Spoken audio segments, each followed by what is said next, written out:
It comes in. Oh, Pretty hot, like probably drug girls. I've watched a lot of decapitation footage. Peanut butter's good, dude. It's all good. Hello, everyone. I knew a guy who meat spun his mom. What? Hey everybody, I'm Jonathan Doe. I'm a podcaster, YouTuber, and filmmaker. And my name is Steven. I'm a filmmaker, special effects guy, and a stuntman. I like collecting oddities, exploring true crime cases, and directing extreme cinema. If you like blood, gore, creatures, and more, then we've got what you're looking for. You're watching Scream Time.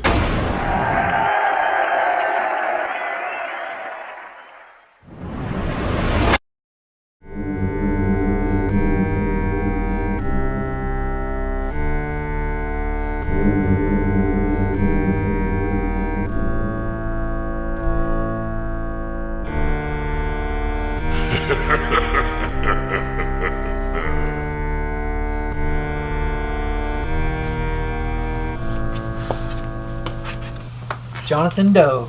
Mr. Grischuk, how's it going? It's going good. We just had cheeseburgers. Yeah, pretty good. Delicious. Third episode of Scream Time. Episode 3, The Evil Dead. Yep, talking about Evil Dead. We already have tackled a pretty big franchise, Texas Chainsaw, but in a weird way, I didn't think that Evil Dead was that big, but once we were like researching for this episode, I realized like, oh fuck, like there's remakes, there's TV show, there's video games, an entire foreign market that we'll get into as well. Mm-hmm. So we got a lot to tackle. So I guess diving into it, like what's your earliest memory of Evil Dead? A friend of mine in high school said, "Steve, you ever seen Evil Dead?" And I said, "No. What in the world is Evil Dead?" Because I don't think 16-year-old Steven knew what that was at all. So he goes, "Well, I just bought a copy of it from FYE, so let's go check it out." So we brought it over, we threw it up on the projector, and dude, it blew my mind the first time I watched it. Pretty much everything about it from top to bottom, from the sound to the gore effects, which are super over the top and crazy, to the insane camera work for a movie of like no budget, is pretty amazing. When I think about it, I know that I was like exploring and interested in horror, and I had known about like The Exorcist, Texas Chainsaw, and I remember I would go, like, I think my mom would take me to like Walmart when I was a kid, and I'd always just kind of like wander off to the DVD section, and I think they had like at Walmart they had DVDs of, I think it was The Evil Dead 2 and Army of Darkness, and I didn't know the relationship of any of that stuff, but I would look at the covers and it looked like it was related, and so I think I like bought Evil Dead 2 and just went in and watched that first. I think that was the first one I saw, and I was like, this is awesome. It's like a splatter masterpiece. Oh, it's super awesome, yeah. I know a lot of people's favorite film from the franchise is the second one. Yeah. And I get it. My personal favorite will still be the first one, just because, like Stephen King said, it's just one of the most vicious films ever. Yeah. So for me, the original has a special place in my heart. For those who don't know, it was directed by Sam Raimi. And if you look at the history of the franchise, he originally, in 1978, made a short film called Within the Woods. And Within the Woods is just like a 30-minute short film that he had made that follows a lot of the same themes. It's basically kind of like a prequel to Evil Dead, and he used that to try to get funding to actually make a real movie. And then when you watch The Evil Dead, you see that, and then Evil Dead 2 just feels like almost like a remake of Evil Dead 1. Right. So it seems like he was like trying to get it fucking right over and over and over. And so there's a lot of, he just did it until he felt like he was happy with it. Pretty much, yeah. It's hard to tell if Evil Dead 2 is a remake or a sequel. It's kind of hard to put your finger on it. All I know is it's really freaking cool. Yeah. So I like it. But I'm not complaining. Sam Raimi, if he wants to make Evil Dead over and over and over, is cool with me. How would you describe Evil Dead? Like, for the person just listening has no idea what we're talking about. I remember asking my cousin when I was a kid, because he was into horror movies, and I remember asking him, what is your take on something that's like the quintessential horror film? And he goes, I might go with Evil Dead. And while it's hard to say like this is the epitome of what horror should be, because that's such a vague general statement to make, just depends on what you find scary. But I suppose, in my opinion, Evil Dead encompasses so many things I love about horror.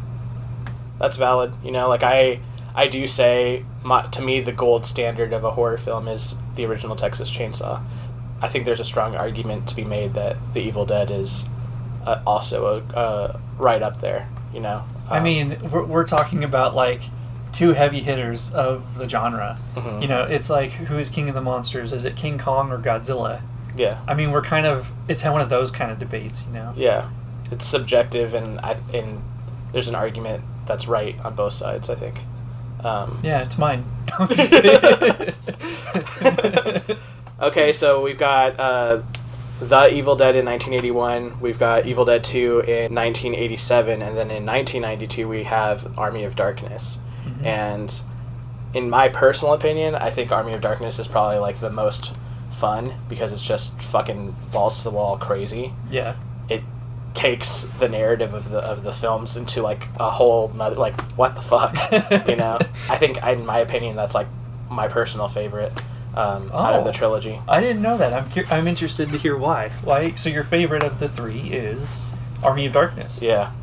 That's interesting. I think partly because I watched them in order. Like, I sat down, like, well, I saw the sequel, mm-hmm. and I liked it, and so then I like did some research as a kid, and then I was like, okay, this is the trilogy. So I sat down and watched the whole trilogy, and 1 and 2 are very similar to each other. In my head, I was like, okay, like, what's going? I'm confused. And then I saw the third one, and I was like, oh, okay, like, the story's progressed. Mm-hmm. And so I kind of like the originality to it. Like, there's nothing really like it. You know, it's a crazy movie. In my personal opinion, that one's like my favorite within the trilogy. Yeah, it's a fun film, and what I really enjoy about it is it's got horror elements to it, but there's so much to it. It really appeals to a very large audience. Like, I showed that movie to my dad without him previously watching The Evil Dead or Evil Dead 2, and he loved it. And he was like, "Oh my god, we should have watched this with the whole family when you were growing up." Yeah, it's a good standalone film, to be honest. Funny enough, all three films are all in the same universe and everything, but they all do work as independent works themselves. I have a really funny story related to Army of Darkness. So they were having a like theatrical screening of Army of Darkness down in San Diego at this event, right? Mm-hmm. And I'm like, hell yeah, let's go. So me and my buddy go, and I'm like super excited to see this movie for the first time on the big screen, right? Mm-hmm. Well, it's right in the middle of downtown at this like movie theater that's also by where there's like a bunch of bars and shit. Just like drunk people all around, and these like two pretty hot like probably drunk girls like saw me and my friend and must have thought we looked cute or something, and they're like, "What are you guys doing? You should come hang out with us," and like wanted us to go with them. We were looking, and I was like, do I want to see this movie on the big screen for the first time, or do I want to try to get laid? And I picked to go see the movie. I was like, there's 100% chance I'm gonna have a good time right here, and there's like a up in the air chance whether they just are trying to get free drinks out of me or some shit. I don't know. I was like, potential fun or like for real fun. That's a horror fan that's got his priorities in order. Yeah. There you go. That's why I guess I am who I am. That's cool. Mm-hmm. I had a fun experience at the movie house as well. I went to a horror convention that weekend of Days of the Dead up in LA. I think it was the first time that Con came to the West Coast. Mm-hmm. And everybody was talking about, oh, Evil Dead came out this weekend. Evil Dead, Evil Dead, Evil Dead. So everybody was talking about it, and I'm like, I gotta go see this movie. And so the remake actually kind of has a special place in my heart as well. Mm-hmm. Because when I went, it was a sold out theater at a really cool movie house in a mall. And the place was sold out, and it was full of horror fans. I mean, half the people there probably got Bruce Campbell's autograph the day they went to the show. Mm-hmm. So that was a really cool experience because the crowd was so over the top and lively. That's awesome. That was really fun.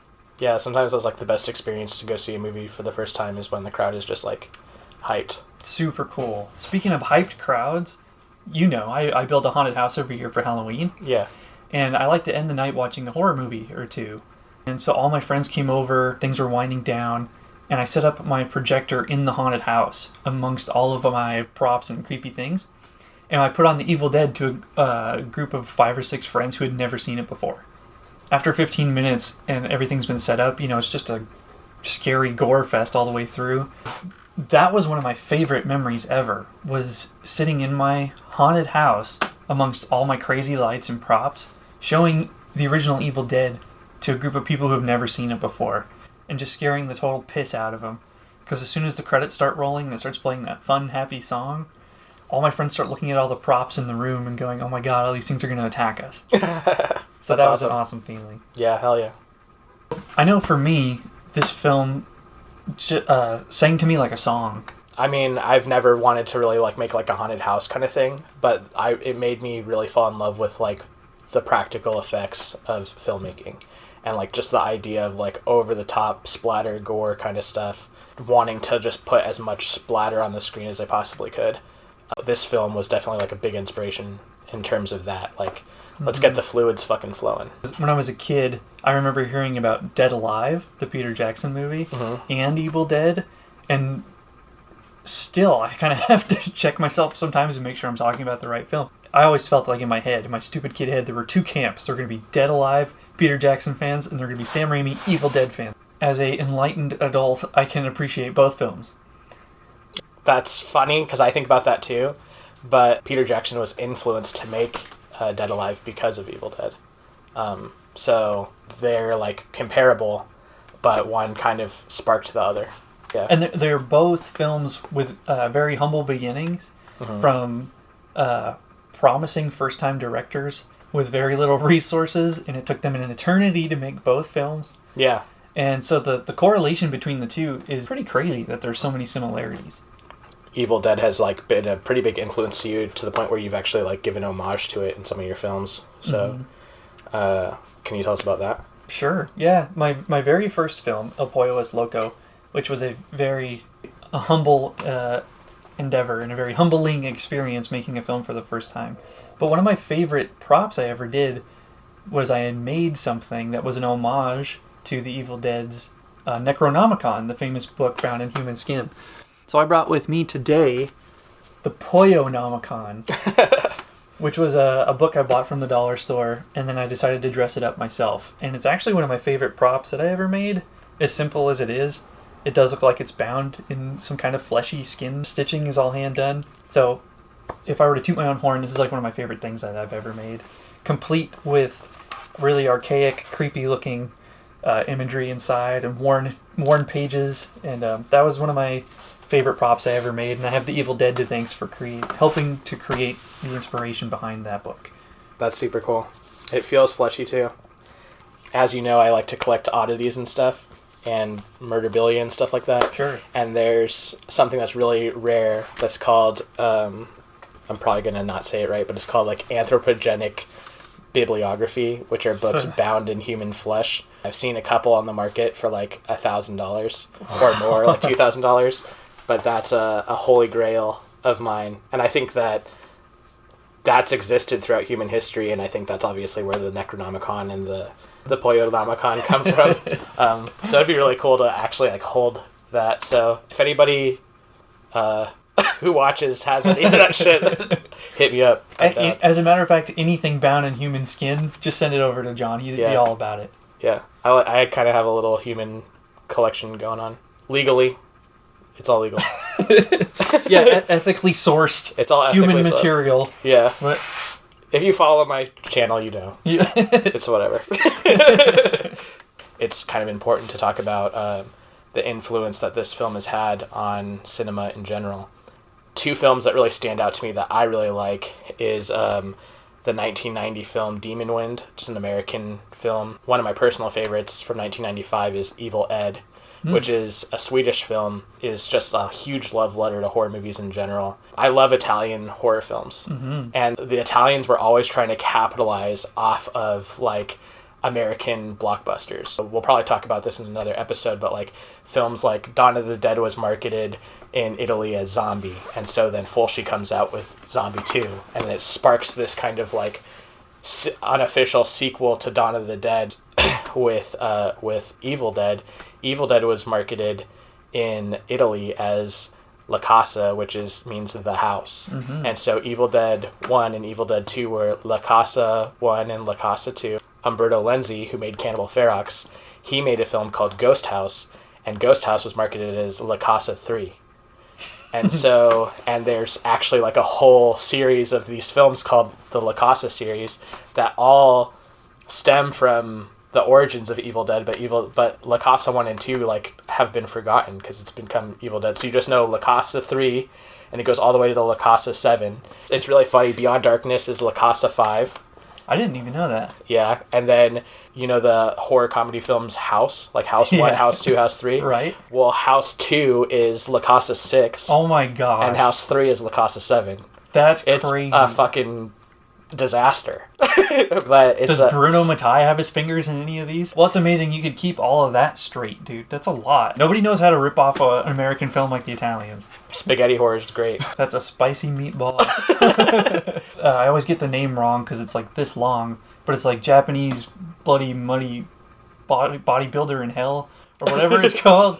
And it's basically like, if they could have done it shot for shot, they would have done an Evil Dead remake shot for shot. But it's a great SOV too. I don't know this for certain, but there was a Japanese series called Evil Dead Trap, and I don't know if Evil Dead Trap was titled that and marketed to capitalize off of the Evil Dead, but those names are very, very similar, and I know that people got that confused. Also great films. Yeah.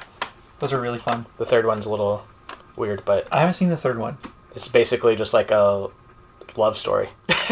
Whoa. It feels very out of place. But there was some love story in Evil Dead, sort of. Within the underground and the community that we're a part of, I'm sure the Evil Dead has a huge influence on all the different works that people have done. You'd be hard-pressed to find an independent filmmaker who hasn't been inspired by Evil Dead at some point. Yeah. And actually a lot of the films we're going to cover on Screen Time anyways. Yeah. Like Texas Chainsaw, Blair Witch, now we're covering Evil Dead. I mean, we're pretty much writing a Bible on independent cinema and how kind of to get your bearings. Sure. It's kind of like if you look at like the tree of like heavy metal music, you know, maybe you have heavy metal here at the top and like how far down this rabbit hole do you want to go? Yeah. What are all the different subgenres that are branched off from death metal? You know? Right. Just death metal alone. It's yeah. And so like the same thing happens. I mean, the same thing happens with horror. You get horror films, then you get into exploitation films, then you get into rape revenge films, and then it even breaks off into even more. So speaking of metal music, the band Death on Scream Bloody Gore did a song called Evil Dead. There you go. So, I mean, you can talk about how horror films with the original Black Sabbath influencing the band Black Sabbath and how it's all come full circle now. Now there were songs inspiring movies inspiring songs, so metal and horror are kind of synonymous, and it's just a beautiful marriage of obscure weirdness that people like you and me can't get enough of. Yeah, I feel like death metal is just horror movie music. Absolutely.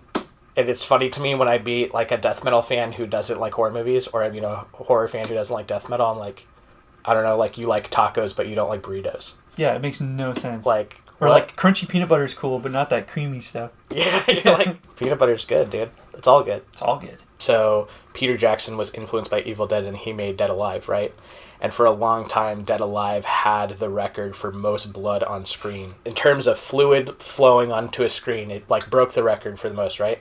And then we come out with the Evil Dead remake in 2013, and that broke the record for most blood on screen. Films that have the most blood on camera all have influence or have some kind of relationship with Evil Dead. Beautiful. So that's really, really cool. Like I know that there's a lot of love for the remake. I thought the remake was pretty cool. You know how I feel about remakes though, but don't get them started. Yeah. But I'll admit I have not seen Evil Dead Rises, so I can't really speak too much to that, and I haven't seen the TV show, and I haven't played any of the video games. If you liked this universe, there's so much to dive into. There's so much content to consume. And it's pretty cool.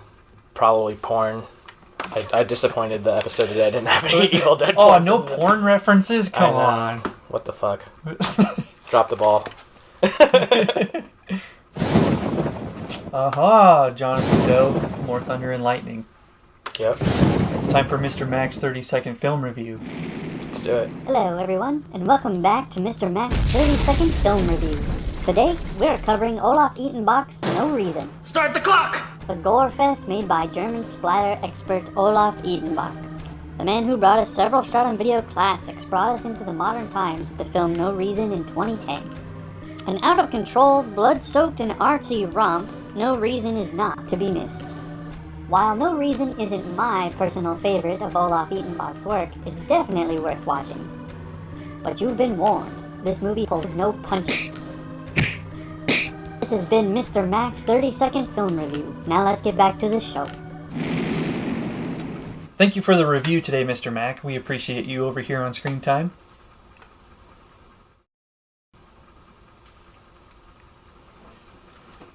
Oh, this is our mail today? Fucking rude, dude. It comes in. Oh, the disrespect. Get out of here. Wow. I'm supposed to crumple the paper, not the mail guy. Alright, John. We have mail today.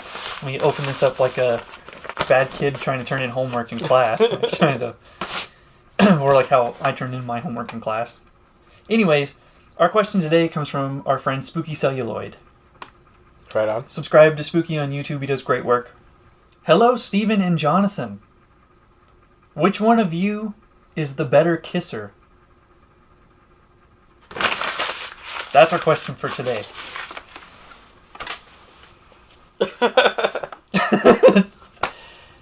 I mean... You're kind of, old school. I'm kind of old school with the ladies, yeah. Yeah, you're more of a...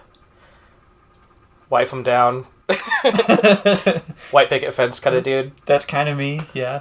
And I'm more of a chain them up in the dungeon kind of guy. So... This question could get really weird really quick. Let's call it here, because I have a backup question as well that I want to ask you. I'm just gonna say that you're probably a more sensual, nicer kisser than me. we both moving on. So my question, kind of bouncing back to the Evil Dead, because thank you for the question, Spooky, but moving on. What is your favorite video nasty? Because we were talking about the Evil Dead, and for me personally, the Evil Dead might actually be my favorite. Well, I'm gonna dismiss Cannibal Holocaust because that's my favorite film. Oh, I didn't even think about Cannibal Holocaust. Yeah, I would say my second favorite video nasty is probably Jungle Holocaust. Wow, going way out of the range there. Wow, okay. And just to add to that, that's a film that doesn't get a lot of credit. True. And I think arguably it has elements that are equally as brutal as Cannibal Holocaust. They catch a live crocodile and basically do an autopsy on it while it's still alive, down to its beating heart. And that was probably one of the first times as like a kid watching a movie, like being like actually like appalled. In terms of video nasty like worthiness, it definitely deserves its place on there. You know what's kind of a funny, I would think is more of an obscure pick? It's also a very well-known video nasty like Evil Dead. I actually have and I'm not a big like shockumentary or mixtapey guy, but I actually do have a soft spot for Faces of Death. Yeah. I actually, there's something really, this sounds bad, but it's really charming. There's something charming about Faces of Death. That is one of my favorites. I think they did an incredible job making fake footage. It looks good. The whole thing with the monkey on the table and everything is... I would say that it's a little overacted, like with all, like all the footage and stuff. Yeah. But like that looks like monkey brains. That's probably why I like it. Yeah. I probably like it because it does have an insane mix of pure balls to the wall, horrific insanity, and kind of cheesy, hokey, over the top acting and premises. Like the whole seance thing is kind of like makes me want to vomit, but just because it's too much cheese. Yeah, I mean, as I think part of it is that we've grown up in an era where you've got real gore footage at your fingertips. You know, there's whole websites dedicated to that kind of stuff. And so as someone who's watched my fair share of real beheading footage, it's easy to go back and go, oh, that looks fake. Weird flex, bro. I've watched a lot of decapitation footage. Well, I mean, the shockumentary genre is real. I don't know what to tell you. We're around the same age. Like in high school, like everybody was sharing shock sites and shit. Everyone was watching meat spin, all that kind of stuff. I knew a guy who meat spun his mom. What? Yeah, he sent his mom to meat spin. Oh, I took that so wrong. Oh my god! No, what did I just say? Oh my god, that's true. End of show. That's it, dude. No more screen time. Well, I think that's a good segue. What are your final thoughts on Evil Dead? Oh man, that's so bad, dude. You gotta leave that in there. Oh, I'm gonna. I'm leaving that in there. That was nasty. Actually, I do have a really funny meat spin story. Oh god, what is it? So, this is back like, I'm fucking 34 for everybody to just give you some whatever. So I'm in high school, right? Yeah. And this is like when MySpace was a thing, so they were trying to fucking block MySpace on all the computers. And so everyone was using proxies to fucking be able to get on MySpace. Well, the fucking teachers didn't know about meat spin. And so we had an entire computer lab, and my buddy just basically put meat spin on every computer in the whole thing and just turned all the monitors off. So the entire, it was seriously like 50 computers that all had meat spin on it. And some fucking janitor or a teacher had to go and fucking turn all of them off. Oh my god. Beautiful. It's amazing. For all the viewers who don't know what meat spin was, that's really okay. Anyways, any last words about The Evil Dead? It's great. I would say that if you are watching this show as a entry point into horror, this is definitely something you need to see. You should watch the whole trilogy. In my personal opinion, I think that you should watch the originals and then dive into the remakes. I would say that the original trilogy is required viewing for your overview of horror education. I didn't watch the remake Evil Dead Rises. I couldn't get past the fact that you're going to make an Evil Dead movie and it's not going to be in a cabin. I'm like, you're going to make a Cabin in the Woods movie without a cabin in the woods? Like, if you're going to miss, I guess miss big, you know what I mean? I will say that another film that got influenced by Evil Dead is the film The Cabin in the Woods, which I think is awesome. And an example of being able to make a modern horror movie and not fucking... You can give it a huge homage to all these films and do something original and not do a remake. I think that movie's awesome, and I tilt my hat to it 100%. I think it's really cool. To get back to Spooky's question, I think we can both agree you need to kiss your women with passion. That's true. Get in there, guys. Come on. Don't puss out. Do it like you mean it. Do it like you mean it. Yeah. Just like we're doing Scream Time. Scream time. Baby. Episode 3. Yep. Thanks for watching, everyone. Yes. Another episode done. How do you feel about it? I feel like we did good. How do you feel like we did?